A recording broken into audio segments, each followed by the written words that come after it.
Hello friends, welcome to Snehithi channel. இன்றைக்கி வந்துட்டு நம்ம க்ளோ கார்டன் தான் வந்திருக்கோம். ஸோ இது பார்ட் 2 வீடியோ. அவுட்டோர் கார்டன் பார்க்க போகிறோம். பார்ட் 1 பார்க்காதவங்க போய் பார்த்துட்டு வந்துடுங்க. அதில் இன்டோர் கார்டன் வந்துட்டு நம்ம காமிச்சிருக்கோம். ஸோ வாங்க பார்ட் 2க்கு போகலாம். எங்கள் அவுட்டோருமே வந்து ரொம்ப எங்கேஜாக இருந்தது. நிறைய வந்துட்டு பாருங்கள், ஃப்ளவர்ஸ், சன்ஃப்ளவர்ஸ், அதுக்கப்புறம் அனிமல்ஸ் எல்லாமே இருந்தது. குழந்தைங்களுக்கு ரொம்ப ரொம்ப பிடிச்சிருந்தது. இதில் என்னென்னா ப்ளஸ் வந்துட்டு கேம்ஸும் இருந்தது. ஃபன் கேம்ஸ் நிறைய இருந்தது. ஸோ குழந்தைங்களுக்கு வந்துட்டு உள்ளேயும் ரொம்ப அட்ராக்டிவாக இருந்தது, வெளியுமே நல்லா எங்கேஜிங்காக இருந்தது. ஃபோட்டோ ஷூட் எடுக்கிறவங்களுக்கு பெஸ்ட்டு ஸ்பாட்டு. கண்டிப்பாக ஒரு 100+ ஃபோட்டோஸ் எடுத்துகிட்டு போகலாம்.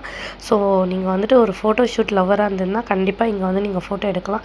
அதே மாதிரி ஃபன் கேம்ஸ் நிறைய இருந்தது, பெரியவங்களுக்கும் சின்னவங்களுக்கும் இருந்தது. அதுக்கப்புறம் வாட்டர் கேம்ஸும் இருந்தது. ஸோ நீங்கள் வந்துட்டு இந்த சம்மர் ஹாலிடேஸ் விட்டால் கண்டிப்பாக must try spot. Plus Saturday Sunday leave இருந்தால் கூட நீங்கள் வரலாம். எப்பயுமே ஆனால் கூட்டமாக தான் இருக்கும். டிக்கெட் பார்த்திங்கன்னா வந்துட்டு டே டைமில் வந்தீங்கன்னா 100 ருபீஸ், ஈவினிங் டைமில் வந்தீங்கன்னா உங்களுக்கு வந்துட்டு பர் ஹெட் 200 ருபீஸு. டைமிங் வந்துட்டு கூகுளில் பார்த்துக்கோங்க. ஸோ உங்களுக்கு இந்த வீடியோ பிடிச்சிருந்தா மறக்காமல் நம்ம சேனலை சப்ஸ்கிரைப் பண்ணிடுங்க.